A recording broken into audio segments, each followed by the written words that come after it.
हाँ जी, तो क्या हाल चाल है सभी के। Welcome back to the channel. आज की इस वीडियो में हम बात करने वाले हैं आपके हाफ ईयरली की स्ट्रेटेजी के बारे में। क्या क्या चीजें आपको फॉलो करनी है जिससे कि आप एक बेहतरीन स्कोर इस हाफ ईयरली एग्जाम में लेके आ सको, वो आज इस वीडियो में मैं डिस्कस करूंगा। देखो यार, मुझे पता है तुम क्लास 9th में ऑलरेडी थोड़े से डरे हुए हो, थोड़ी थोड़ी टफ तुम्हें लग रही है, और उसमें भी हाफ ईयरली नामक एक एग्जाम भयानक रूप तुम्हारे सामने आ गया है, और तुम्हें ऐसा लग रहा है कि यार भैया इस हाफ ईयरली में मैं कैसे अच्छे नंबर लेके आऊंगा, क्योंकि अगर अच्छे नंबर नहीं लाया तो पापा पीछे से मारेंगे, मम्मी पीछे से मारेंगी, और फिर उसके बाद हमारे जो फाइनल एग्जाम है उसमें भी बहुत डर बना रहेगा। टेंशन की बात नहीं है, शोभित भैया आ चुके हैं फाइनली आपके हाफ ईयरली के सारे डर को भगाने के लिए। बहुत इंपॉर्टेंट वीडियो होने वाली है, हर एक चीज में आपको डिस्कस करने वाला हूं, क्या क्या रिसोर्सेज आपको फॉलो करने हैं जिससे कि आप एक बेहतरीन स्कोर लेके आ सकोगे। वो रिसोर्सेज आपके शोभित भैया आपको बताने आ गए हैं। सबसे पहली और सबसे इंपॉर्टेंट चीज ये है कि भैया जी एक बात बताओ, अभी तो सिलेबस ही कंप्लीट नहीं हुआ हमारा। स्कूल में तो चलो आगे चला गया है, हमारा जो सिलेबस है, हमारी जो रिवीजन है वो अभी तक नहीं हुई है, उसको कैसे कंप्लीट करी जाए। तो देख मेरी जान, सबसे पहला स्टेप ये है कि एक कॉपी पेन उठा के ना अपने हाथ से चीजों को लिख। दिमाग में हमारे हजार थॉट होते हैं, हजार के हजार तो नहीं हो जाते एग्जीक्यूट। क्या क्या एग्जीक्यूट होता है जो हम पेपर पे लिख लेते हैं। सबसे पहला काम है कि पेपर पे एक सिलेबस लिख ले कि भाई हमारा इस सब्जेक्ट में, जैसे मान ले मैं मैथ्स की बात करूं, ये क्या बन गया, ये क्या बन गया। जैसे मान ले मैं अगर मैथ्स की बात करूं, तो मैथ्स की अगर मैं बात करूं तो कौन से चैप्टर्स हैं जो तुम्हारे आ रहे हैं, वो सारी एक लिस्ट होनी चाहिए। उसमें से कौन से तेरे हो चुके हैं, मतलब तूने, ऐसा होता है ना कि स्टार्टिंग के तो चैप्टर हम पढ़ ही लेते हैं। मैं बिल्कुल एक नॉर्मल बच्चे की बात कर रहा हूं, तो स्टार्टिंग के चैप्टर्स तो हम पढ़ ही लेते हैं, 2-3 चैप्टर मान ले आपके हो रखे हैं।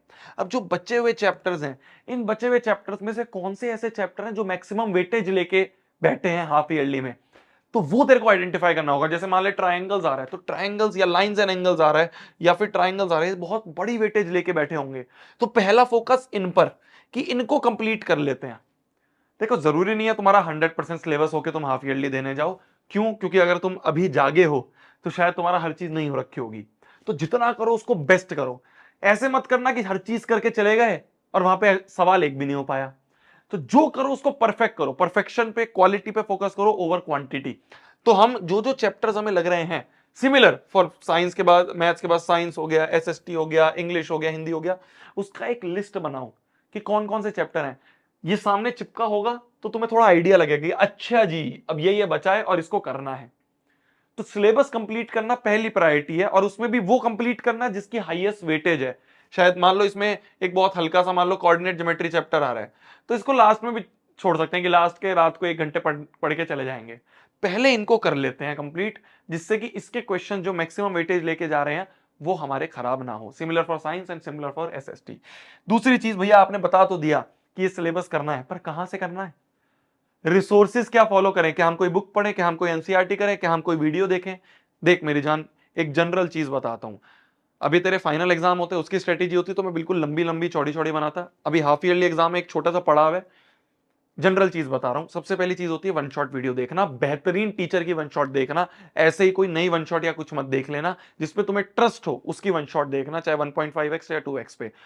मैथ्स के मैंने सारे चैप्टर्स कंप्लीट करवा रखे हैं, चैनल पे देख सकते हो। एसएसटी के दिगराज सर ने करवा रखे हैं, प्रशांत भैया ने आपके साइंस के करवा रखे हैं। तो इससे क्या होगा, आपकी थ्योरी पार्ट कवर्ड हो जाएगा। ध्यान से देखना, इससे क्या होगा, आपका थ्योरी पार्ट कवर हो जाएगा। किससे? वन शॉट वीडियो से। कि जो जो चैप्टर बचे हुए उनकी वन शॉट वीडियो देखे, थ्योरी पार्ट कवर हो गया। जब थ्योरी पार्ट कवर हो गया, इसके बाद मैं ये कहूंगा कि एनसीईआरटी के जो क्वेश्चंस हैं ये तो एक बार देख के जरूर जाने हैं। ठीक है, ऐसा नहीं कि यार बस थ्योरी पढ़ के चले गए, और उसके एनसीईआरटी के जो क्वेश्चंस हैं, अगर करने का टाइम नहीं है, मैं तो ये बोलूंगा करो। पर अगर बिल्कुल ऐसा कि कल ही एग्जाम आ रहा है, तो एनसीईआरटी के सॉल्यूशन जो गूगल पे मिल जाते हैं, लेकिन चैप्टर 1 सॉल्यूशन एनसीईआरटी मिल जाते हैं बहुत सारी वेबसाइट, तो उससे एनसीईआरटी के सॉल्यूशन एक बार रीड जरूर करके जाना, क्योंकि डायरेक्ट सवाल भी तुम्हारे हाफ ईयरली में उठा के फेंक सकते हैं। तीसरी चीज जो है मेरी जान, तीसरी चीज जो है मेरी जान, वो होता है जो कि हम आपके लिए लेके आ गए हैं, वो है टॉप 25 क्वेश्चंस। क्या बोला मैंने? कि टॉप 25 क्वेश्चंस की हम मैराथन लेके आ गए हैं तुम्हारे लिए। फ्री ऑफ कॉस्ट है, यूट्यूब पे ही है। उसके मैं सारे लिंक विंक तुम्हें नीचे दे दूंगा। जो शेड्यूल है उसका, वो ये रहा, ठीक है। अगर आप 9th की बात करो, आप तो 9th के बच्चे, तो 10th में छोड़ो। 9th की अगर मैं बात करूं तो 3 तारीख को मैथ्स, 4 तारीख को साइंस के टॉप 25 क्वेश्चन और 6 तारीख को एसएसटी के टॉप 25 क्वेश्चंस। ये मैराथन होने वाली हैं आपकी तीनों। ये तीनों का लिंक मैं नीचे दे दूंगा, इसका तुम नोटिफिकेशन ऑन करना है या जैसे भी है वो ऑन कर लेना, उससे तुम्हें पता चल जाएगा कि यार किस किस टाइम पे मैराथन हो रही है, और वहां पे जाके ज्वाइन कर लेना। सिलेबस आपका वन शॉट से हो जाएगा, एनसीईआरटी आप देख ही लोगे। तो इसके अलावा जो और क्वेश्चंस हैं, जो आपको मोस्ट एक्सपेक्टेड क्वेश्चंस रहते हैं, जो हमारे हमारे पूरा हम देखते हैं उसके बाद, तो टॉप 25 क्वेश्चंस जो हैं वो आपको हम करवा रहे होंगे। ये 3 चीजें भी करके चले जाओगे तो एक डिसेंट नंबर आ जाएंगे आपके हाफ ईयरली में। भैया आप डिसेंट क्यों बोल रहे हो? देखो मेरी जान, इतनी जल्दी में सब चीज करनी तो पॉसिबल नहीं है। अगर तुमने पहले से बहुत सब चीज कर रखी है, एक सिलेबस हो रखा है, तो बेहतरीन नंबर आएंगे, पर एक डिसेंट नंबर ले आओ।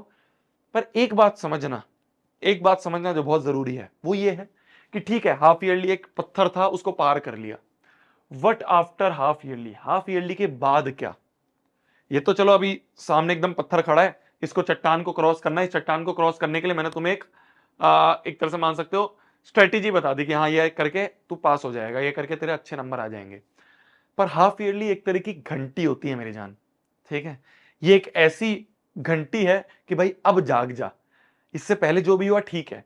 हाफ ईयरली में जो भी तेरा पेपर जैसा भी गया है, उसको एनालाइज जरूर कर। ये नहीं क्लास से बाहर आया और पेपर फाड़ के उड़ा दिया, हो गया पेपर, ऐसे नहीं, ऐसे नहीं। हमें उसको एनालाइज जरूर करना है। हमें ये देखना है हमारी गलतियां कहां रह गई। हमें ये देखना है कि शायद वो क्वेश्चन हम कर सकते थे पर क्यों नहीं कर पाए, जिससे कि ये सारी गलतियां तो फाइनल बोर्ड, अपना जो फाइनल एग्जाम होने वाला है क्लास 9th का, उसमें रिपीट ना कर, क्लास 10th में रिपीट ना कर। गलती एक बार कर रहे हो कोई दिक्कत नहीं, गलती रिपीट कर रहे हो फिर दिक्कत है, फिर दिक्कत है। तो ये हाफ ईयरली एग्जाम जो एक तरह की घंटी है कि भाई अब जाग जा, क्योंकि इसके बाद टाइम नहीं मिलेगा। इसके बाद बीच में त्योहार भी आएंगे, वहां तेरा टाइम जाएगा, है ना, लगातार त्योहार आते हैं। तो इसलिए हाफ ईयरली जैसे निकालना है उसकी स्ट्रेटेजी मैंने बता दी। थ्योरी इससे कर लो, आपके वन शॉट से एनसीईआरटी कर लो, और टॉप 25 क्वेश्चंस हम कर लेंगे। इतना कर लो, तुम्हारा हाफ ईयरली पार हो जाएगा। पर आफ्टर हाफ ईयरली मेन क्या है? मेन गोल तो हमारा फाइनल एग्जाम है। उसको बेहतरीन करने के लिए ना अब से जाग जाओ, ठीक है। अब जाग जाओ, अब मेहनत करनी है, अब रेगुलर रहना है। अगर तुम बैच में हो, आरंभ में हो, तो ठीक है, तुम्हें आरंभ में सब चीज समझ में आएगी, वहां से करते रहो। आगे अभय भी आएगा तो अभय में तुम्हें और अच्छे से समझ में आएगा। बट मेन चीज है अब जाग जाओ, ठीक है। अब ऐसा नहीं होना चाहिए कि फाइनल एग्जाम पे भी बैठ के तुम यही स्ट्रेटेजी देख रहे हो कि यार कैसे एक दिन में पढ़ के अच्छे नंबर ले आए। फाइनल में ऐसा नहीं हो पाएगा। फाइनल में ये एक दिन में पढ़ के तुम 95%, 96% नहीं लाओगे। तो हाफ ईयरली निकाल लो एक साइड पे, ठीक है। इसको पार कर लिया, इसकी गलतियों से सीख लिया, और उस गलतियों को रिपीट नहीं करके फाइनल एग्जाम फोड़ने हैं, ठीक है। अच्छे से मेहनत करो यार मेरी जान।